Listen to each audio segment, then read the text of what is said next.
and welcome back to the Squadcast, the official podcast not only of the Glasgow Warriors but of the reigning BKT United Rugby Championship champions. That does feel incredibly good to say, I'm not going to lie. Thank you for sticking with us, and thank you for everybody who's asked, is the Squadcast coming back? We are indeed back. I am your host, Craig Wright, and I am joined, as always, by co-host in the corner over there, Mr. Murphy Walker. Hello. Happy summer. How are you? Are you back? Yeah, it was a great summer. No, I'm good, thanks. How are you? Not too bad. Get up to much? I know you were away over the summer. Yeah, 4 weeks of tour, which was tough going. Nice. Travel-wise, it was great fun. Saw some new places. Never been to Canada before, or Uruguay, and that was really good. Some good results. And then came home and then had a week in Mykonos with some of the fellas, which was again amazing. So Goes on tour, stays on tour. Correct. Every single time, by the sounds of it. Correct. I mean, do you want to introduce our first guest of the new season, or should we give him the big build-up as per usual? Yeah, he gets enough clout anyway. He gets enough clout. He's the man who's largely described as beast by Murphy on this show several times. Beast. Rory Darge, how are you? Hello, Craig. Hello, Murphy. I'm good, thanks. Hello. Welcome back to the Squadcast, because I think the first and only time you were on this so far was A while ago. Good, yeah, about 18 months. I think I was out of my ankle still. You were? Was I? Yeah. Well, I mean, I'm going to say this with every touch every wooden surface we can at the minute, because we recorded it, and then like 2 days later you went out and did your ankles. Let's That's okay. not go with that again. But no, you all good? Yeah, very good, thanks. Ankle's much better since the last time. Yeah, I mean, I would hope it would be 2 years on from your last time. Same as Murph, good summer, on tour.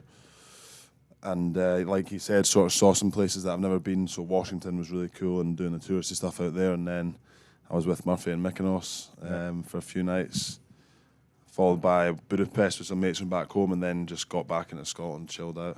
I mean, obviously Scotland is the number one destination on that list there. Exactly. But that's a pretty good summer. Yeah. I mean, we need to do this because we've not had an episode since that night in Pretoria, as it were. Just cast your mind back to June, both of you, obviously. Darge on the pitch, Murphy in the bucket hat and the post protector cape, which I think has become an iconic sight as well. Give us your thought, because Murphy, I'm going to come to you for a start, because I know I was sat down on the replacement bench trying to keep my blood pressure below about 500 at that point. I feel you were in the stands, weren't you? Yeah, there was like 4 of the 24th men, as they call it, in the stands. And shout out to Rory staying in his security group, because Iggy, who works with Rory, managed to get a crate of beers for us up at the back. We were enjoying the whole game. But no, it was pretty tense. It was a great game to watch. And then, full-time whistle was nuts. Yeah. Yeah, it's hard to kind of cast your minds back to that exact moment, but hundreds of emotions flying about the heads, but no, it was nuts. I feel like I'm going to assume, based on the fact it was 52,000 in Loftus and about 51,500 of them were Bulls fans, I'm imagining there's probably a bit of a back and forth with any of the supporters in the stands. Yeah, there was. Did you know this story? Have I told you this? You may well have done. I'm teeing you up for it and hoping this is going where I'm thinking it's going. Yeah, it must have been like a 10-year-old kid. He was swearing in Afrikaans at me for the whole game every time I celebrated. I don't know why, but when we obviously won, I gave him a little thumbs up on the pitch, and he was not happy. So 1-0 from me to the Afrikaans boy. There's another one from that side of things, which is I can't remember for the life of me who it was on the replacements bench when Demo makes his break with whoever it was to go and runs in from 60. Everybody, I think they've been down the sort of tunnel end. There's been a few barbs thrown over from the fans, so a few of the boys down that end who may or may not have also been staff members were doing the thumbs up back to the gun, and then obviously it goes to the TMO, and you're sitting there going, right, okay. I've also never seen a stadium empty so fast. It was remarkably quick, and this is not a dig, but like shout out to the Bulls because they put on a hell of a show for that. Yeah, it was a fantastic occasion, and anybody that's listening in Pretoria, we very much look forward to the next time we're there. But yeah, it was pretty special to see the celebrations go on to the backdrop of. So the small groups of Warriors fans that managed to make the trip, which was obviously amazing. Shout out to any of you that are listening to this as well. Cause we appreciate every bit of support we can get, especially when we get as far away as South Africa. So it was amazing to celebrate with them as well in the small pockets around the stadiums. Yeah, around the stadium. So that was also special. Darge, for yourself on the pitch, obviously it's right up there with the most iconic games of rugby in probably Scottish rugby history, not just Glasgow history. Like on the pitch in the middle of the game, are you aware of the sort of the spectacle and the sort of the atmosphere and the rivalry around it, or are you just, this is another game against 23 massive South Africans. I think maybe more so before the game, during the warm up and stuff. You're really aware of it. It was almost like a carnival atmosphere in the stadium. It was like lots of sort of music and dancing, and the DJ was pretty active all night. Like you said, it was a great show and an unbelievable atmosphere. But yeah, I think it's one of those ones that when you come out for your warm up, you notice it. Once you're in the game, though, you've not got much sort of blood in your brain. It's all in your muscles and your lungs, and you're kind of just focused on your job. That week and the week before, I was sort of watching the last 20 minutes because I've been taken off, and it's tense. Like, I don't know how the supporters do it every week, or how the staff or anyone who's not playing does it, because neither do I. It's almost when you're in the game, you're so occupied with what your job is, and like I said, you're sort of trying to catch your breath. But when you're watching, it's a real roller coaster, especially that end of that game with the try you alluded to that was disallowed, the yellow card, the big D sets, kind of watching it through my fingers, and then like Murph said, it's hard to sort of put it in towards the final whistle going on. I think myself and probably Murph and a few other boys were well onto the pitch. I'm not gonna lie, I remember running down the sideline when that final whistle, and I it was about an hour and a half afterwards that I realised it was Dobie and George Horn that had got into the middle of the ball to hold up the ball, which is like mad from the two of the smaller boys on the pitch. Absolutely. I think everyone was in there at one point or another. I think boys were, it's one of the absolute moments in the game where you are going to get fired into that maul, isn't it? Is URC on the line. So I was ready to fire into that maul if required. Exactly.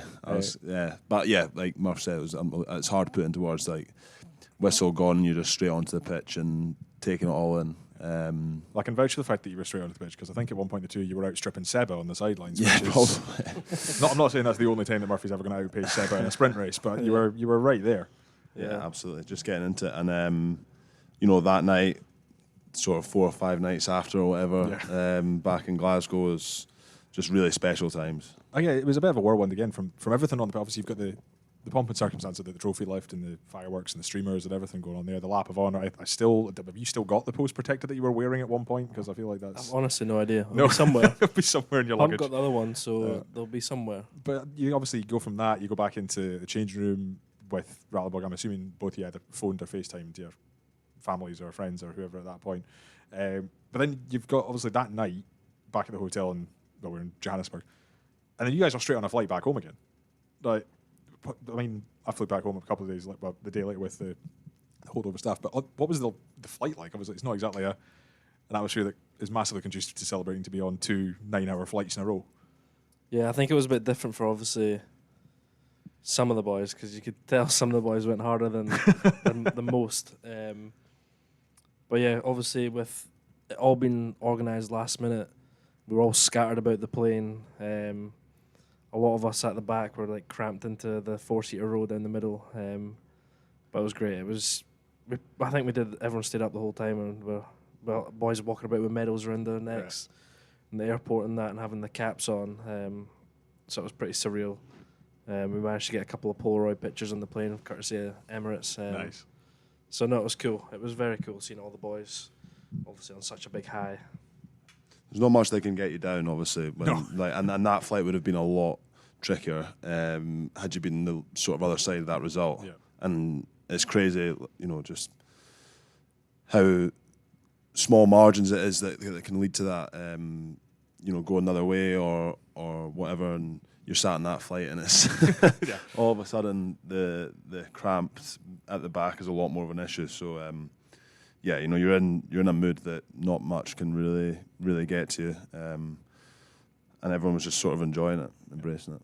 Obviously, we're back into URC action now. We'll touch on pre-season in a minute, but obviously game 1 of the new season this weekend away to Ulster and Belfast, live on Premier Sports if you are that way inclined, or over in Belfast yourself if you are making the trip over. I know a fair few of you will probably hop the ferry or hop the flights to Belfast, but Rory, we've both played Ulster before. I'm just going to double check that before we go into the next question. Not been over to Kingspan for a while.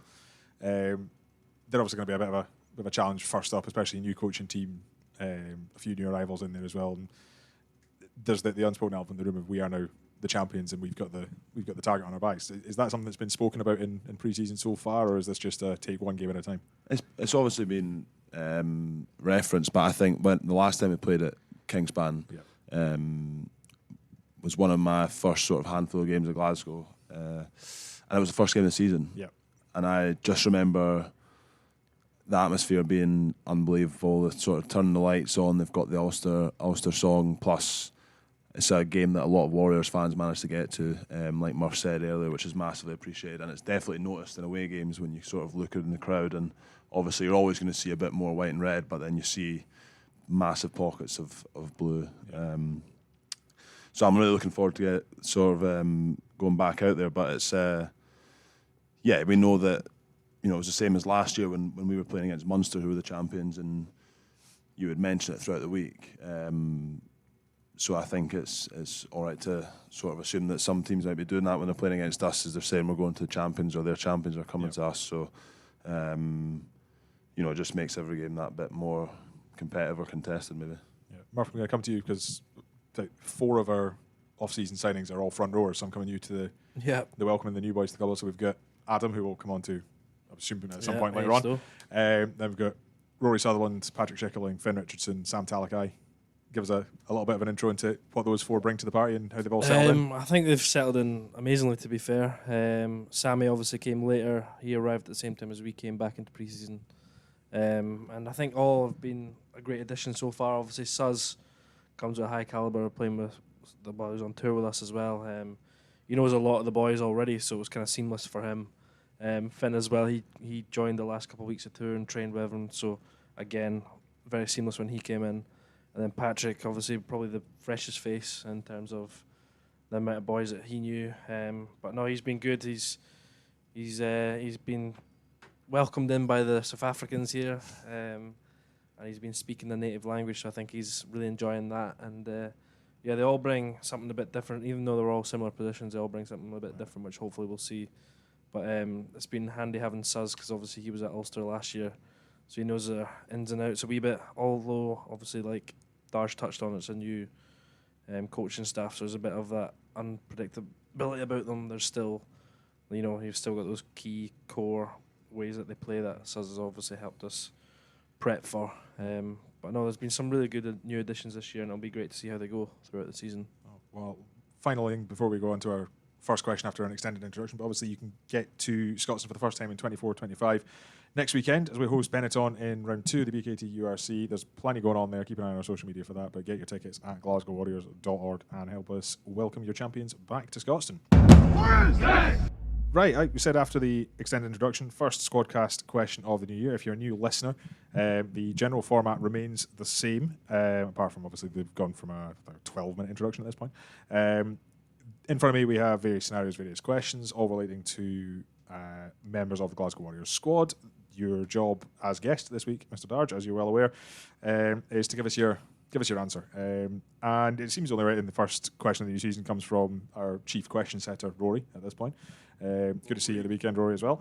Hope you're all well. Hope you enjoyed the game. His question is actually one that I think a lot of fans have probably been doing on social media themselves. Obviously, 23-24 is our second ever title, following the 2014-15 winners. If you were picking a dream team from those 2 squads, who makes the best combination in your position? Now, we're looking at you specifically from a back rower point of view. I can give you the back rows from 2014. Obviously, you know the back row from 23-24. You were in it. So, the back row from 2014-15 was Rob Harley, Ryan Wilson, Josh Strauss. And then the back row this time, obviously, Matt, yourself, and Demo. You've got to pick yourself. So do you want to go 6, 7, 8, or do you want to go 8, 7, 6? What's the question? What's the best your back trio row out of those 3. I'm not picking a back row out of that. That's I mean, it's a tough one. That's I mean, you've got. No, I think obviously it's very different. Yeah, like the 2 back rows and the styles that they play, because you've got Rob, who's a flock, Gregor Brown, flock. Sort of. Just explain the concept of a flock, because we're going to get Gregor on at some point. He doesn't know this, but he can explain it very well. Flanker lock. Yeah, and you know, someone who when I got here was mainly a lock, but I think he played a lot of 6, didn't he, before? So probably more of a line-out threat than me. Well, definitely more of a line-out threat than Matt Fagerson, but maybe more than me.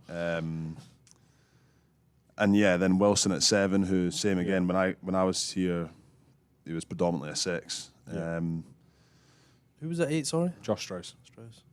I would say that Rory has picked an absolute horrible question to start with, because those are. I mean, you've basically got the top two appearance makers in the club's history, and one of the most iconic number 8s in history against the current back row trio, who are all Scotland internationals and all outstanding players in their own right. It's a tough question. It's a tough question, and this is why Rory is largely the one that keeps us right on these things. I don't know whether you want to pick one or whether. No, I don't. No, I'm just going to sidestep the question. partial. Murphy, I could give you I mean, we can go for a combination literally across the board at this point if you want, but.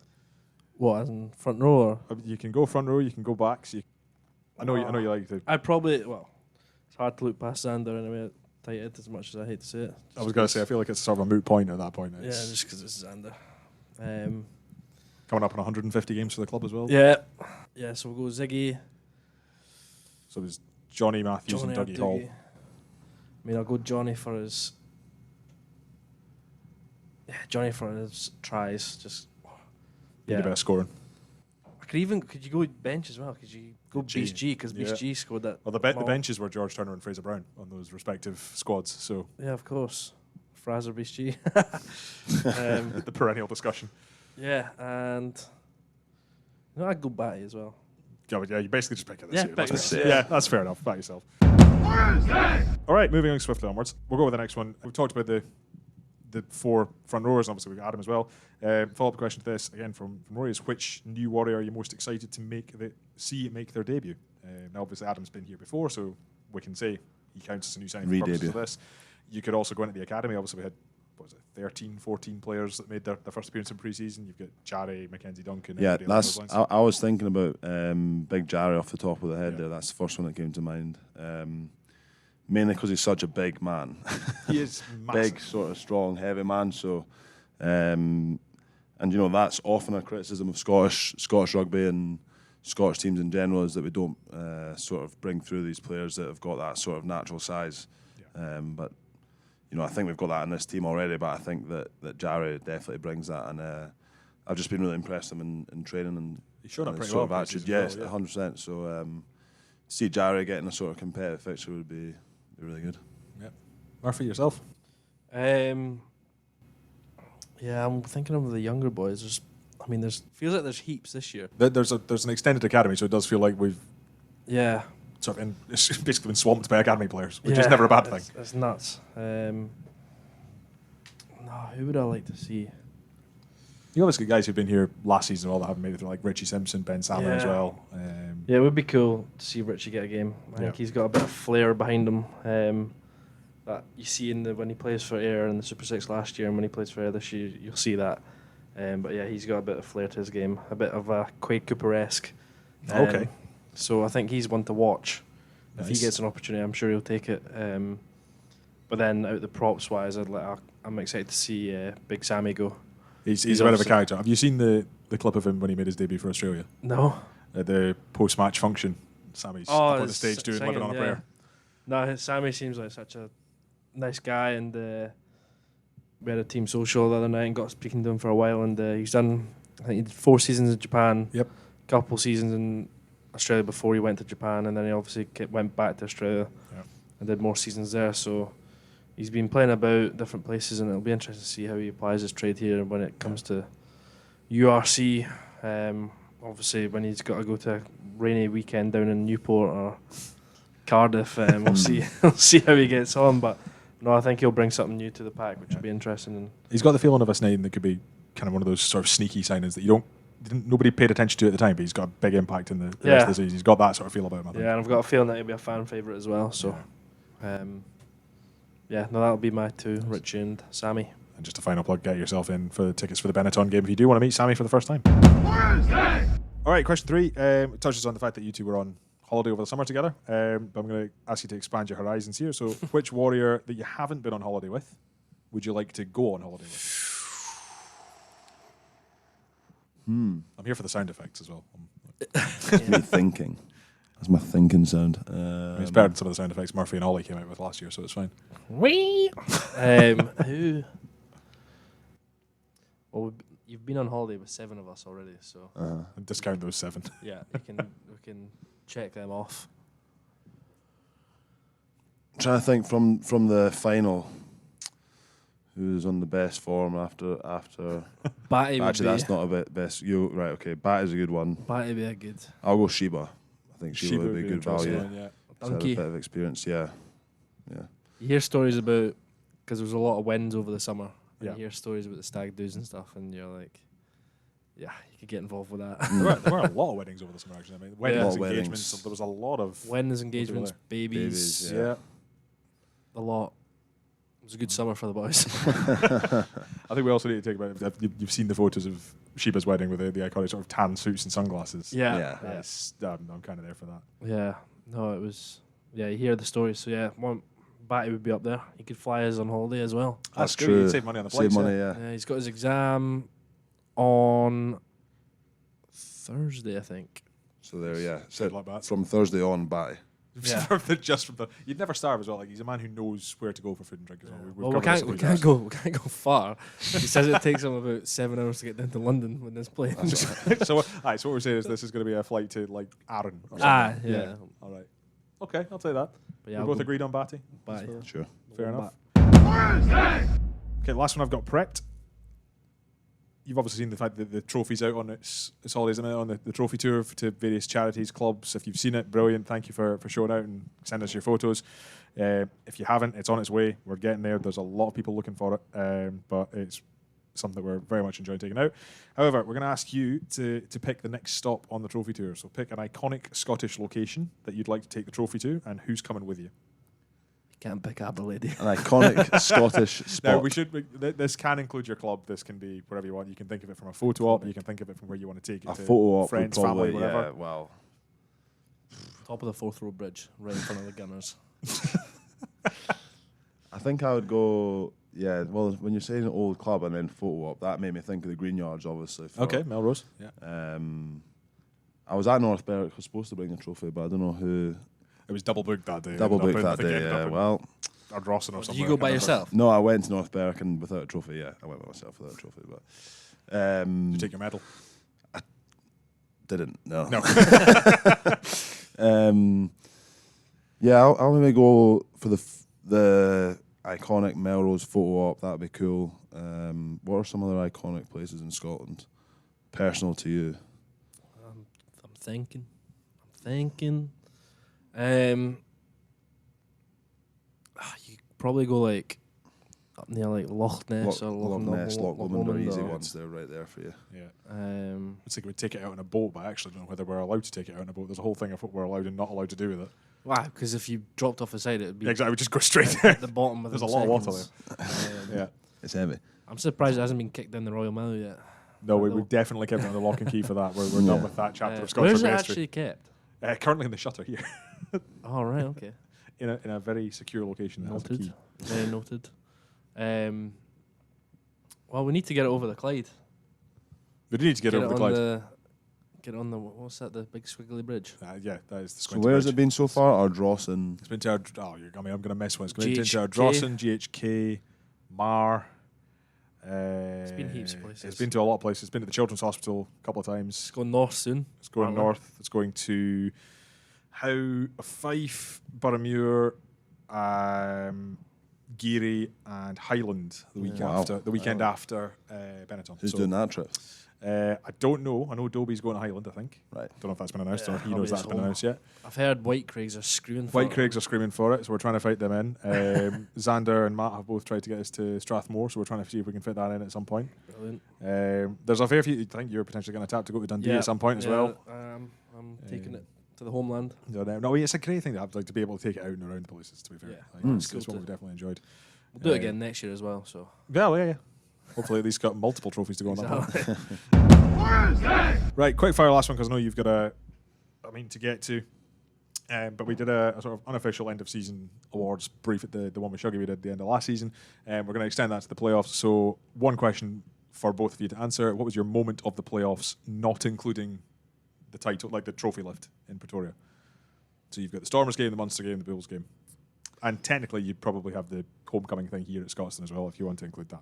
I'll go Seb's try at Munster. I was going to say the exact same Yeah. thing. Is that just because you started that move off as well, TJ? No, that's. A stretch. You put Shuggy through a hole. That's a stretch. That would be a stretch for me. Yeah, Shuggy's sort of speed on the outside, and then just because it was like very back and forth game and so sort of tightly contested, and then just to have Shug making that break and give it to the magician on the wing was that would be my moment probably. Or you could also the Sione, I think it was Seb scored the one at the Stormers as well, where Sione kind of off the kickoff. That one was a massive moment as well. So 2 Seb tries. I know. I do feel like if we'd extended our try of the season vote, I mean, Hey, as much it's as I Seb's like birthday Dunkies, as well. it is Seb's birthday. Well, Today. when we're recording, There it's you Seb's birthday. He's only 26 or something. I know. Plus Disgusting. the rest. I know. I mean, you could tell me any age. He and keeps telling me that he's only 27. Yeah. So He told me 24 then. That was fine. yeah, exactly. Murphy, I'm going to pick you for an answer that's not Seb's try Well, against Munster. I know you just had that one nicked from I was you. literally gonna say that. Well, it's hard to look past that maul at the end, isn't it? Yeah. But I know that's the obvious answer. It's hard to look past that. I think that was obviously the defining moment of that game and our season, if you could put it that way. Yeah. But it's just one of those things that when we're doing maul training in the darkest, coldest mornings of December, and Franco's remind you why you do it, and you can kind of cast your minds to there, and you know there's a reason why we do things and why everything's hard. So yeah, I think that for me would be the defining moment, not only that game but also the season. So that maul stop at the end. I'm not crediting Dobie or Gil. No, I said full 23 effort there. Yeah, full I've never seen them do a 29 session at Scotstoun, so yeah, not them. No, I'd echo that same. I'd also throw in an honourable mention to Richie Gray doing what I can only describe as dad dancing in the parade around the pitch afterwards. If you've not seen it in our behind the scenes videos, go and have a look at it. Peter Crouch robot, was it? Full on aeroplane arms, I think is probably where we're going with this. It's well worth it. Yeah.